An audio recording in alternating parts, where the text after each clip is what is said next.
So hello, everyone. Welcome. My name is Katie Kapler. I am co-founder and CEO of Inscribe, and I will be hosting and moderating this panel today. We are going to be talking about the student support ecosystem. So really thinking about peer-to-peer engagement and how we can use technology, both synchronous and asynchronous, to support that. And we'll kind of zero in a little specifically on non-traditional students and online students, but I think a lot of what we talk about today is really relevant across the entire, across all modalities of teaching and learning. I am joined today by my colleague, Danielle Bonner, who is going to keep us on task. We would love for this to be an interactive conversation. So as you have questions or comments or thoughts, please do post them in the chat. Danielle's going to keep an eye on that for us, and ideally we can weave some of the conversations in as we go. We're also recording this, so we'll send out the recording to everybody afterward. And we have started to do something a little bit different with our webinars. If you guys have attended one recently, we are trying to reserve about 15 minutes in the hour for a networking event after the webinar. So once we're done here in Zoom, we're going to invite you into a more collaborative space hosted by InSpace, who is one of our partners here today, where you can talk to the presenters, talk to each other, share ideas and things. It's sort of, I liken it to like after you see a session at the conference, getting to go up and sort of talk to everybody afterward. So I'm going to do my best to manage time and get us there. And that will be a link that Danielle posts at the end of this event, and we'll move over to that platform. Danielle, did I miss anything? I think you covered it all. All right, great. Okay, with that, I am super excited to welcome the panel that we have today. Some of my favorite people in education and technology, and I know this is going to be a wonderful conversation. I'm going to invite them actually to introduce themselves and just say maybe like one or two words about their institution or organization. I'm pretty sure you're probably familiar with them, but just as a way to get us started. So Jeff, can you lead us off? Hi, everyone. I'm Dr. Jeff Borden. I am the Vice Provost of Learning Experience at National University. National is a predominantly online school, although not entirely. We're also at military bases, and we have some satellite campuses, largely in California. But my team, we really focus on the student experience, the learner experience, and how we design for that, how we work to support that, how we help work with faculty to support them to do that. That's really the context at which I'm approaching all of these things today. Awesome. Thank you, Jeff, and welcome. So happy to have you. Andrew, tell us a little bit about yourself. Sure. I'm Andrew Feldstein, and if you see from the slide in front of you, my title is 2 lines longer than everybody else's. Forced the spacing up a little bit. Assistant Provost for Teaching Innovation and Learning Technologies here at Fort Hays State University. We have an interesting dynamic here in that we have close to 4,000 students face-to-face on our campus here in Western Kansas, another close to 7,000 students online from various places around the world, and we have another close to 4,000 students at a couple of our partner campuses in China. So we're looking at a lot of different modalities and dealing with students in various ways. And part of the job, my team's job, is student engagement and helping students connect with one another, connect with faculty, connect with the university. And we'll be talking about some of that. That's wonderful. Yeah. So both, Jeff and Andrew dealing with multiple modalities of students spread out all over the place. So I'm sure that will come into play as part of the conversation today. Nicole, please take a minute, introduce yourselves, and if let people know who might not be as familiar with InSpace a little bit about what you guys do. Absolutely. Thanks so much. Happy to be here surrounded by some of my favorite people in the industry. So as Katie mentioned, my name is Nicole Baldessari. I lead the sales and partnerships team here at InSpace. I am a first-gen college grad myself, so the student experience has always been near and dear to my heart and how we can enhance that with technology. So here at InSpace, we're bringing connection, collaboration, and shared experience back to the virtual space with persistent spaces for digital community building, extending your campus online, and really just partnering with institutions to bring that next generation of learning and collaboration across their experience. Awesome. Thank you so much for being here. And I'm excited for you all to get a chance to sort of experience in space real time in the follow-up event. I will add one thing to what Nicole said, which is they have done a beautiful job rethinking a video-based synchronous engagement for students. So really thinking about connecting in real time for that set of learners. I only add that to juxtapose a little bit about what my team does, which is Inscribe. We are a digital community platform that creates spaces for students to connect with peers, faculty, and staff, really across the entire student life cycle. What differentiates us from InSpace, which you would guess we worked on this together given our names, but actually we've met recently, is that we came at this from the lens of asynchronous support first. So our communities are really designed to allow students to kind of engage anytime, anywhere, but through more of that asynchronous and self-service modality. So very complementary, solving similar problems, but in different ways.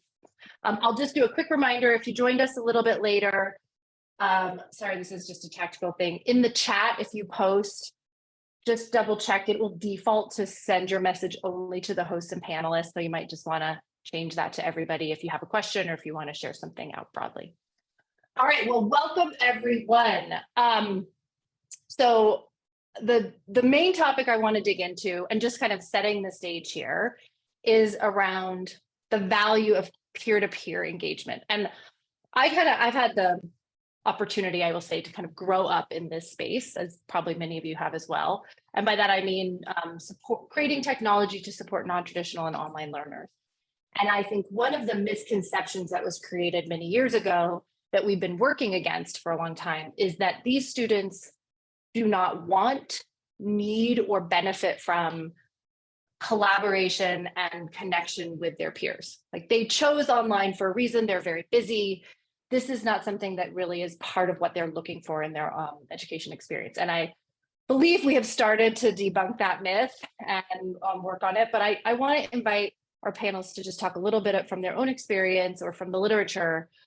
Why is that peer-to-peer connection so valuable and important, and especially for this set of learners?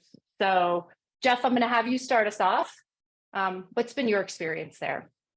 Yeah, so just so the audience knows, we implemented Inscribe when I was the Chief Innovation Officer at St. Leo a number of years ago as well, in addition to working with them here at National.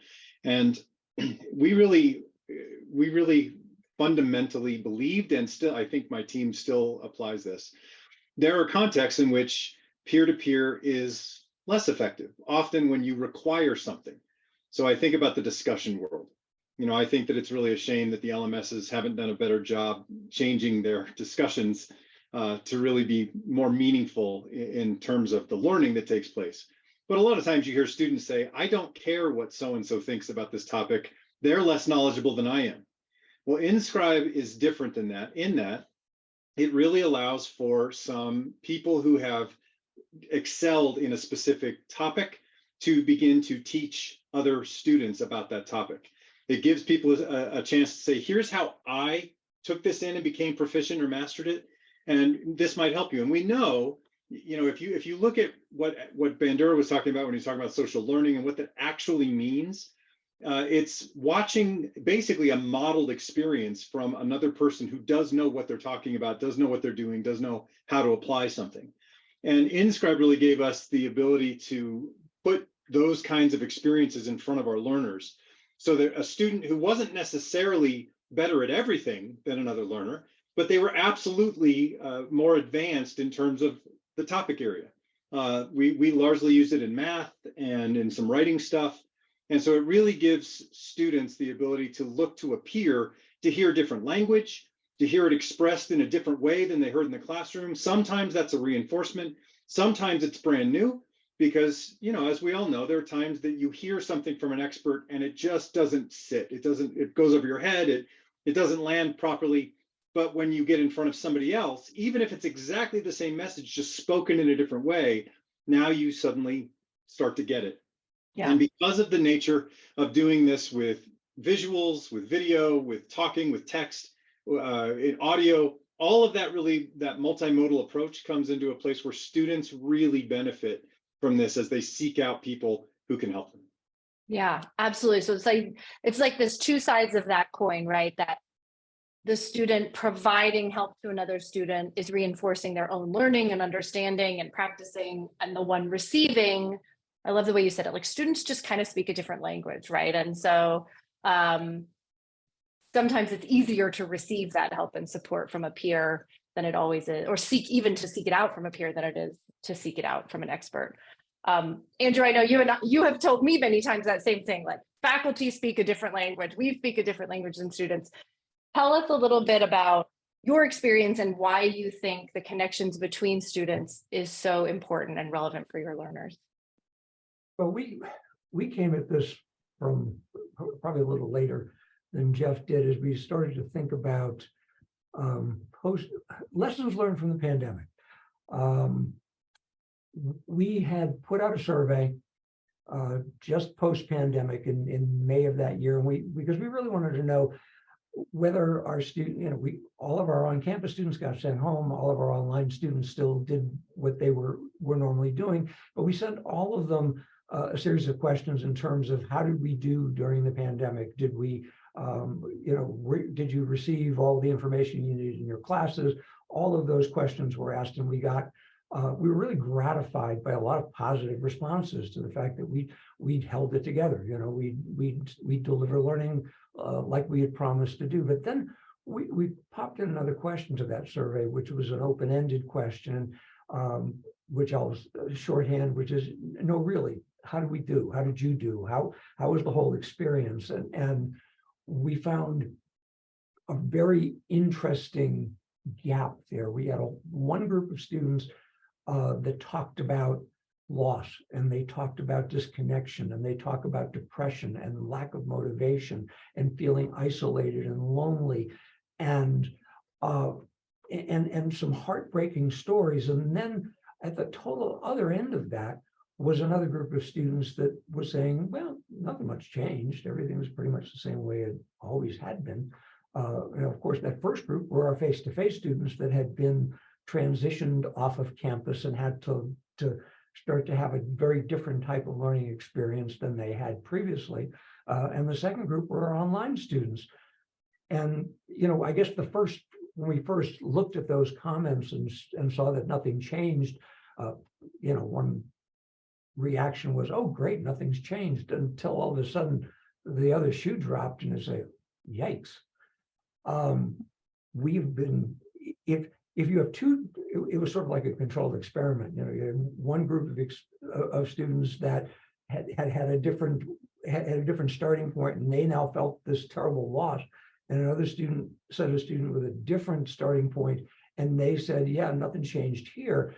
And my thought came down to, okay, so we've been underserving our online students for a long time by not helping them make these types of connections, the things that our face-to-face students naturally do when they see each other in class, or when they walk out the door together, opportunities that our online students don't have, that they can't necessarily provide for themselves.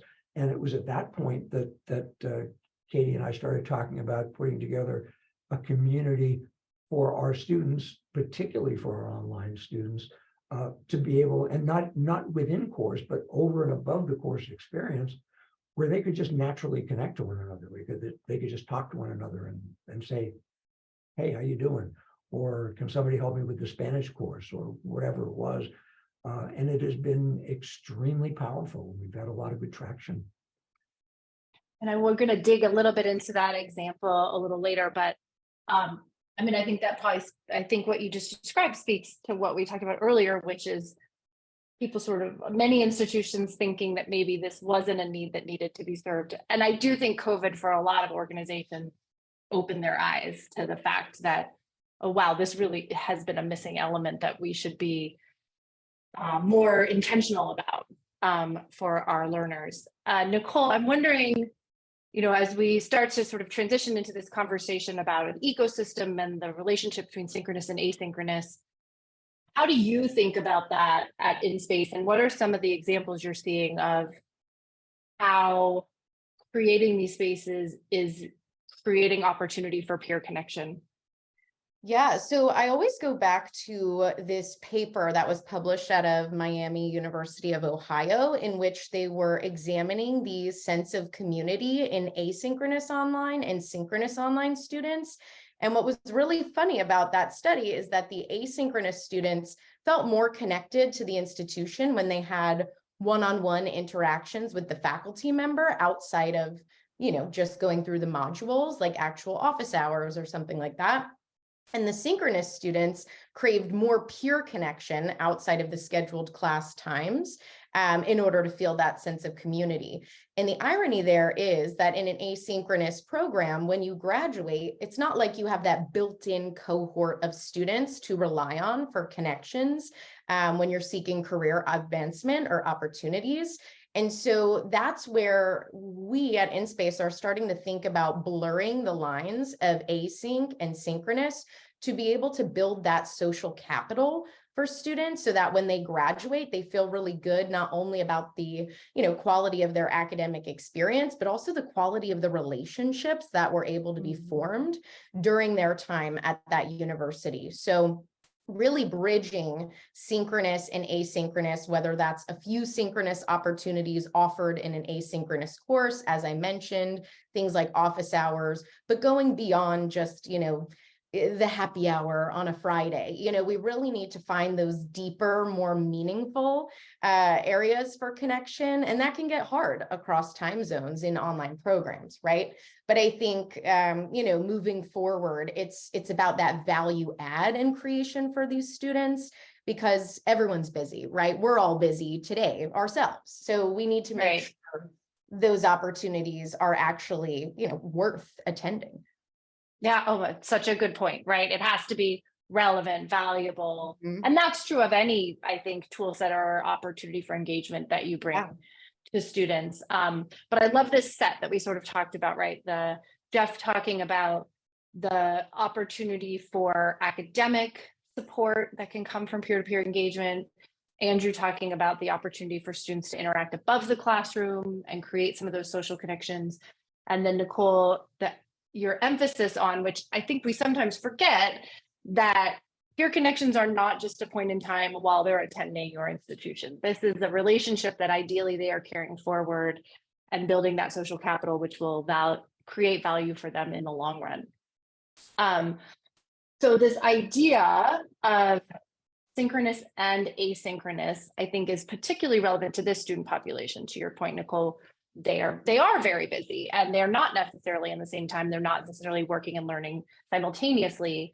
But Andrew, I know you are a big believer in the concept of ecosystem when it comes to creating a tool set or an experience, a unified experience for your learners. So talk to us a little bit about that ecosystem from you and how you think about the value of these two modalities of interaction, maybe working together, or why you think they're both important tools to have in your toolbox.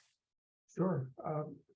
Well, I mean, first of all, relationships are multidimensional, and we want to connect in different ways. In fact, Katie, if I wanted to text you, I would text you because I know you, because I've met you somehow.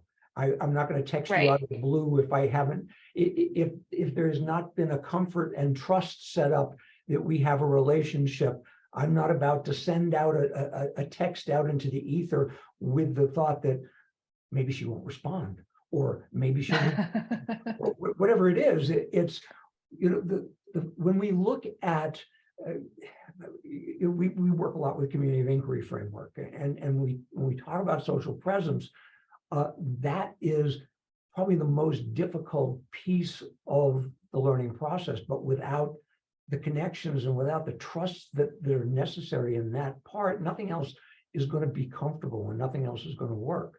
And we can't. Sometimes we sort of say, okay, so if we're going to we provided students this one way to connect. They can connect in my course discussion boards, but that's going to be different, and sometimes that's very ill-conceived, and sometimes it's artificial. We want to be able to give students the ability to connect on their own terms, and that can be sometimes asynchronous, and sometimes it's good to make those connections. sometimes it's expedient to make those connections more than, I don't, people don't use the phone anymore. We don't make phone calls, but, to get into some sort of, to meet somebody synchronously gives us that connection to know whether we're comfortable enough to actually connect with them in meaningful ways. And so to be able to have your choice of how to connect and when to connect and when it's appropriate to do what creates various opportunities for students to connect, not just, okay, I connect this way. Yeah, it's like you're welcoming in a broader sort of set of individuals, giving them options that they might be more or less comfortable with and kind of meeting them where they are, right? And we think about the asynchronous model as super flexible, maybe for some individuals a little easier to engage with if you're a little nervous or a little shy, because you can take your time, you can hide behind your avatar. But there are sometimes those moments where either you just need to talk more quickly, or, when you're in a synchronous environment, you can see the facial expressions, the hand gestures, things don't get so lost in translation.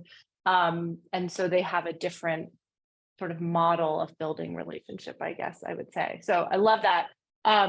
Jeff, what would you add? I know you've thought about this a lot in your work and. Yeah, I'm chomping at the bit. So I've got chapters in books right here that I've written that really kind of get to the heart of this. I think it's interesting to me. First of all, I think in describing what you've described in an ecosystem, what's nice about that is it puts some guardrails. It's a frame. It's not an all-channel system, which is overwhelming. The paradox of choice is real, but it is a curated set of choices that people can use for specific communication events at the right time with the right person. And that's really what, to me, when Andrew's talking about meaningfulness, it's really, does it mean something to me in that moment? And so I think back on the last, 25 years of conference presentations and listening to people at these different venues talking about how they were surprised when they put community into their portal, and that it really changed. Suddenly they started seeing jumps in retention that they'd never imagined. Well, really? You are surprised that people want to connect? Or, as Andrew said, that you take students and you let them connect to other students that are in Math 1010, not in their section, but in all the sections, right? Or Right. Comp 201 or whatever it is. They can actually now start to help each other in different ways. Again, we're getting now back to peer learning. That face-to-face students want online experiences, and that online students can sometimes benefit from face-to-face experiences, because there's meaning in different things to different people at different times. And then I guess the last sort of surprise we're really trying to go at in this ecosystem mentality is that when you look at the student based on them as a human, not as a class member, and then as a financial aid needy person, and then as someone who's looking for a club or organization, when you look at them as a person, they are a cognitive person, yes. They're an affective person, yes. They need connection, they need socialness. They are a cognitive person. You need to help them with grit and mindset and tenacity and resilience. And yes, they have pragmatic needs around family and money and those sorts of things. Those 4 areas are the big reasons people leave school. They don't just leave school because they're not doing well in their class, but pretty much all we measure is grades and attendance.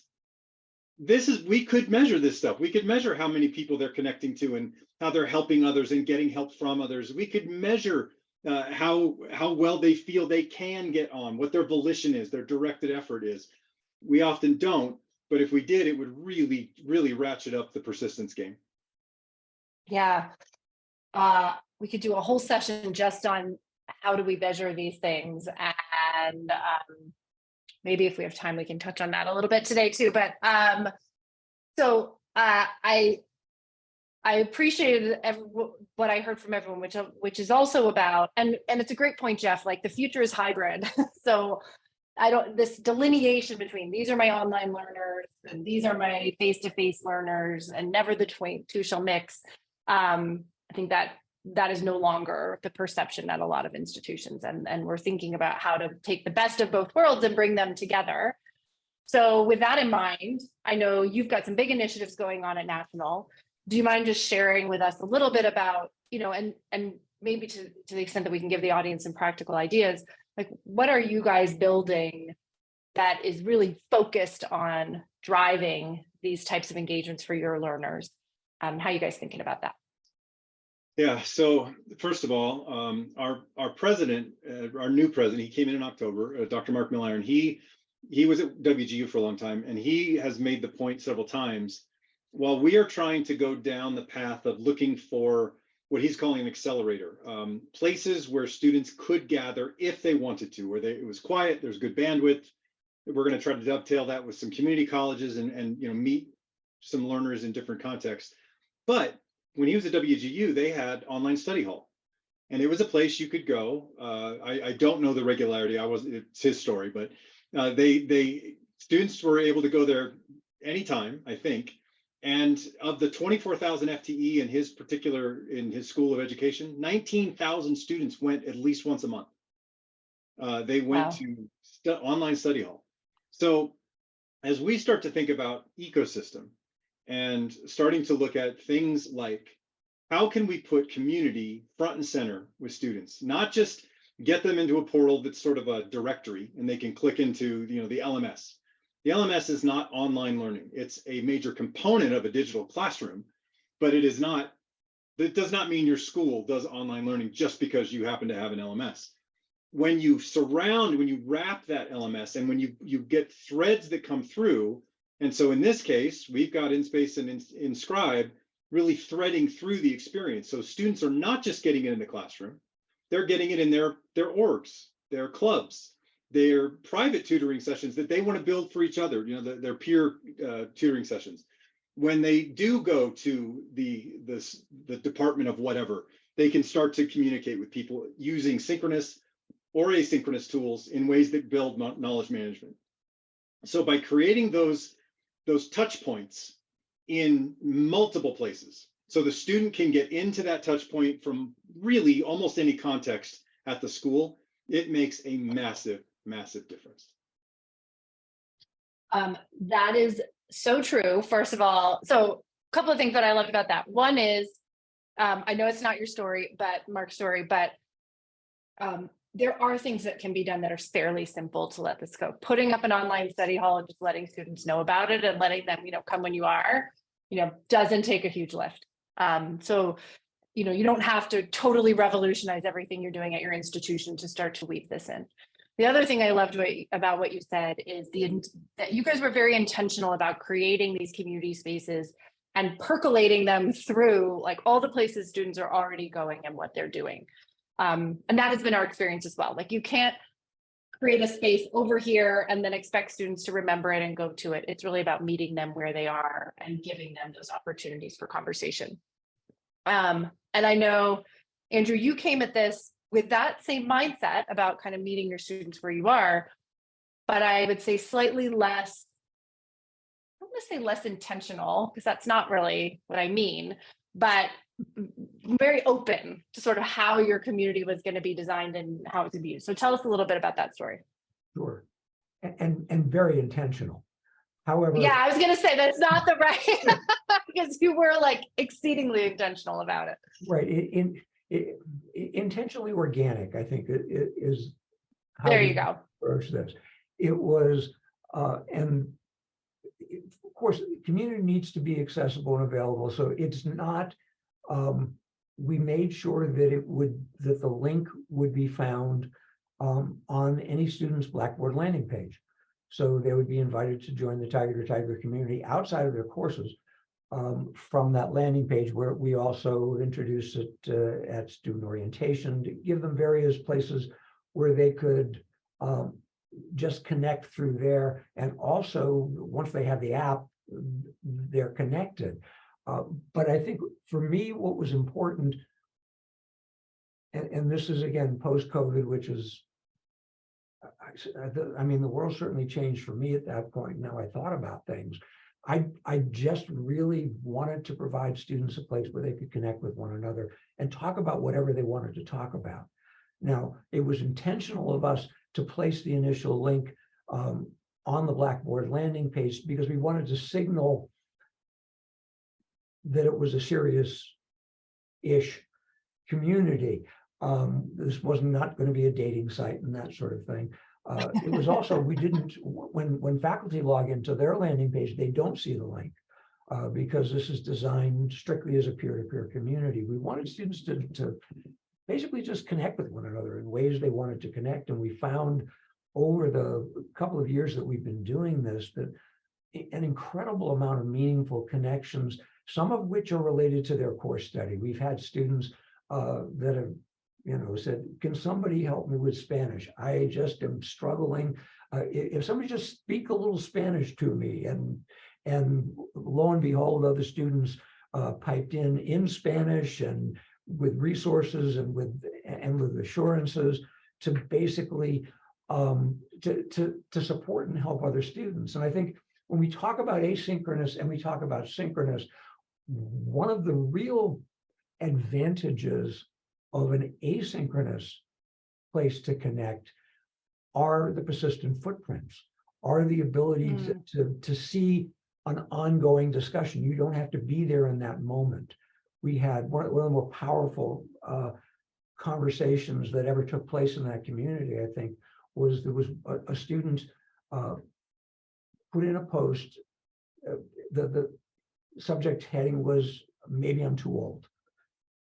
And she talked about her struggles that semester. This was actually back in the fall of 21, which for many was tougher than other communities closer to it. And she was talking about this was her most difficult semester, and maybe she shouldn't be doing this. Maybe she's just too old for this. And the amount of support that came in from other students telling her no, and telling them, somebody said, hey, I'm 52. I've been in this program for 12 years. Keep at it. Things are, and it was beautiful.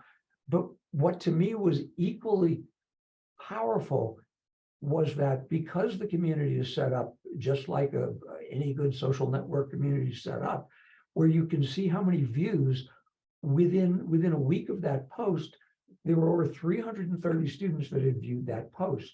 And I truly believe that, and I can't put a number to it, it could have been 1, could have been 10, but we have students that stuck around because of that. And the beauty of having those conversations, to be able to have them, to get the instantaneous affirmation from your fellow students, and yet to have that persistence of that post so others see it and they can also benefit from it is really amazing. You're absolutely right. And that duality of experience that we see in these spaces of tactical, practical help, like I don't get Spanish or I'm struggling with math, can someone jump in and help me?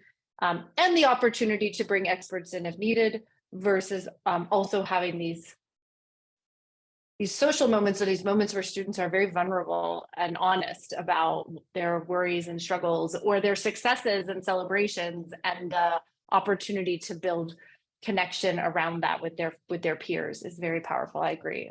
And always, one of my favorite things about seeing what's taking place in these spaces. Hey, Katie. Nicole, I'm curious for, sorry, Danielle. A 15-minute time check here, as well as a question that came in the chat. And Jeff, thank you for answering it in the chat, but maybe you want to answer it live as well. So how do you overcome faculty and staff fatigue in trying new tools? Yeah, the answer that I gave, and Andrew, you might have thoughts on this. Nicole, Katie, you probably do too.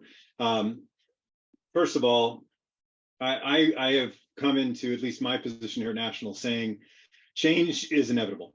If you look at the requirements that hiring managers now have, embracing change is one of the top 5 things that they seek in employees. They want people who love change and who are excited about change. And that's always interesting to me, because when the surveys come out, higher ed is the least change available to any sector in the world. So I don't know how we're teaching people to love change when we hate change so much. But that said, we can absolutely put things in place as long as we're intentional and transparent. These tools should eventually replace other tools. They should eventually replace other workflows. The community spaces that we had at St. Leo, and this is also now starting to show true at National, it allows one person to answer one question one time, instead of answering that same question 25 times in 25 separate emails. And that's just an example, but if you're intentional about putting those things in people's way, I think it really makes a difference. You're absolutely right. I always joke that what Inscribe is, when we first meet faculty, the thing they say to us is, how much more time is this going to take? And then after they've implemented it for a semester, they're like, how do I get this in all my other classes? I just, saved 3 hours a week or 10 hours a week by having this in place. I would also add to that, Jeff, that I think from our experience, the insights faculty gain as well from what's taking place in their communities can be really beneficial in terms of anything from, oh, there was like a gap in the syllabus or the content, to just like understanding some of what their students are struggling with, or identifying students who might need a little extra help. We had a biology teacher. Lens. We had a biology teacher who used an example in one of his classes around how it was basically, he had seen a story about an Irish guy getting his knees whacked, and he said, well, he's just like all the whales in the world. And the students were like, what are you talking about? He goes, well, whales have knees.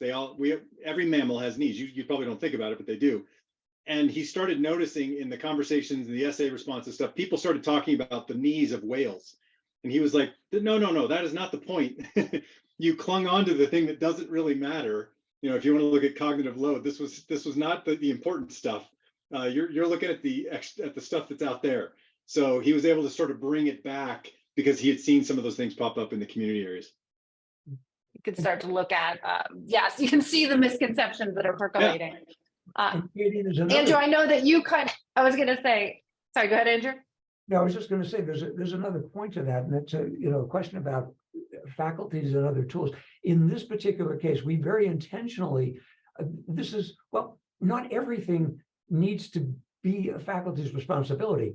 In this particular case, what we are trying to help emulate is a process, is that sort of like third side pedagogy. These are the things that happen before you walk in as a faculty member. Before you walk into your class, your students are talking to one another.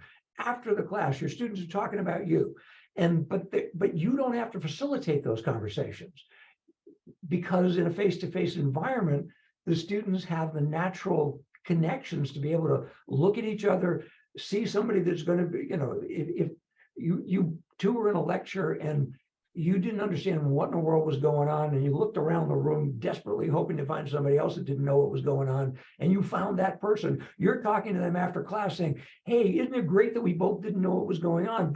And maybe you can figure out what's going on together. But that's when you're an instructor in a classroom, that's not something that's in your purview. Those are the pieces that happen naturally. What we're trying to do with a community like Tiger to Tiger, the Inscribe community, and even by adding the synchronous components into it through InSpace, are creating the opportunities that students would naturally have in the face-to-face environment, and providing those for our online students so that they can then make those same types of connections they've made almost as easily, or perhaps even more easily, than our face-to-face students when they're meeting up after class. Yeah, and that authentic connection, right, is so valuable. And whoever asked that question, thank you, because you did a great job asking was essentially the next question I was going to ask, through a slightly different lens, but yeah, really thinking about the role of faculty. And I think the answer is, Jeff and Andrew, I really appreciate your take on this, that sometimes we do want faculty engaged in these spaces, but there is benefit to the faculty as well. And so really helping them understand that benefit. Sometimes it helps to have, an adventurous faculty member maybe go first, and then they can tell the story, but they don't always have to have that responsibility. And there are ways to leverage these spaces without faculty responsibility and ownership and still have a lot of those advantages. So I know Danielle is staring at the clock right now. So I am going to jump into our last question. Nicole, I'm going to start with you. Technology's moving fast. In particular, I know there's been a lot going on recently with things like ChatGPT and others. So I have to be honest, I am thinking all the time about how the evolution of technology is going to impact some of these spaces that are really focused on human-to-human interaction. Nicole, what are your thoughts on this? And I don't know, where do you think we're going? Yeah, so it's a really exciting time in education, in my opinion, with all of these advancements in AI and machine learning, because, a lot of folks get nervous or scared about these developments and how quickly it's moving. And they're thinking, majors are going to be replaced by AI, or we're not going to need these certain degrees or these pathways anymore because those jobs will be replaced. And it's not that the job necessarily will be replaced, it'll just be replaced by someone who knows how to use those tools. So I think in the way that we reframe AI and how it's going to bridge these gaps, we also have to think about the human-centered element. So for InSpace particularly, what we're looking at is keeping the human front and center of the experience online, but doing so in a way that minimizes the cognitive load, as we've been talking about throughout this webinar, but also the administrative function, right? So we could use AI in a way that we're recording transcripts so that I'm not scribbling, every citation that Jeff or Andrew has made and trying to look it up later. I can then maybe ask back to the transcript and say, hey, what was that article that Jeff recommended, or where did that whale story come from, right? So having that run in the background is freeing me up to be more reflective in these conversations, because it's not about the sort of like task list anymore of like, let me write that down, let me do this, let me do that. Now we can actually focus on those commonalities. And for institutions as well, it's an exciting time for personalized learning. But when we bring in that peer-to-peer lens, it's going to be more easy now than ever to connect with groups of students like you without having to go out and run around campus to a fair and find, the student org you're interested in. We're going to be able to surface these nudges and these insights to the student so that they can, self-select in a way that's really easy and build these bonds with their peers based on like maybe I filled out 3 questions in my admissions application of I like pizza, I like tennis, and I have a cat. Now I'm going to meet other people like me and be able to form a connection and not have that awkwardness of being dumped in a room and having to find my way by myself. So I think we're really going to see some exciting developments in terms of community building and connection by coupling that AI, as well as, less of the administrative tasks that we don't need to be spending our precious time on, and more of the human focused, value added activities for synchronous time. I love it. So you have a very optimistic view of Yes. what is to come. Like humans will be more present, more connected than ever. I think we got to keep that spirit a little bit because it's possible. It absolutely. Andrew, what do you think? Where are we going here? Oh my goodness. I have to default back to something I tend to say a lot. I mean, yes, the technologies, there's mind-boggling things that have been happening, particularly with generative AI and things. But at the end of the day, it's not about the technology. At the end of the day, it's about where we want to go and what we want to do, and using technology to help us get there, rather than being led by the nose by the technology and the people that developed it.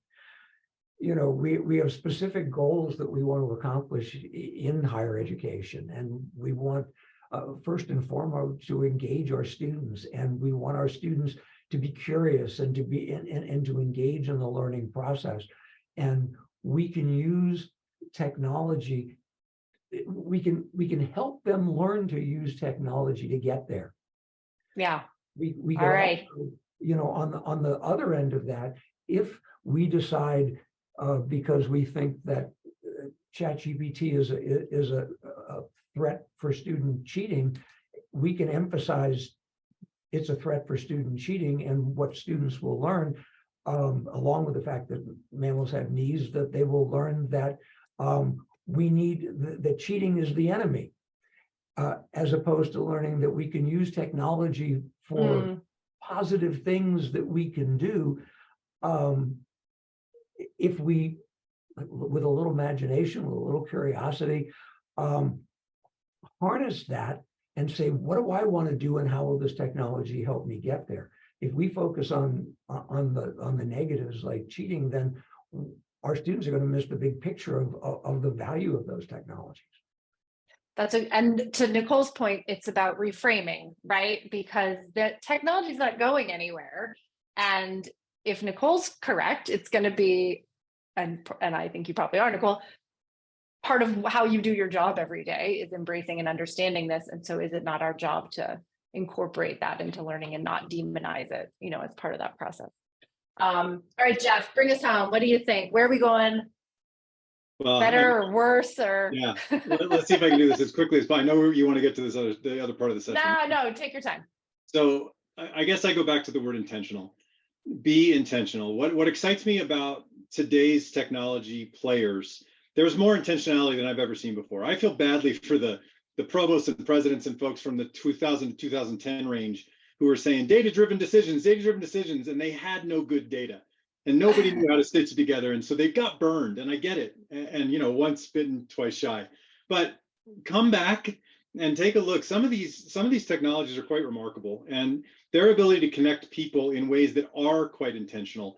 If we are equally as intentional, so to Andrew's point, if we're not just saying, hey, is there a solution? Well, let's not just find a solution, let's find the right solution. The people that are out there saying students should be able to take their entire college degree on their phone.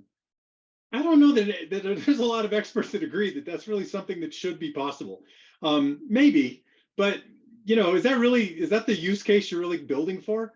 So I think as we find intentional ways to connect people, to get them in front of all the right stuff that they need at the right time for their context, there's more technology available today that can help do that, and it stitches together.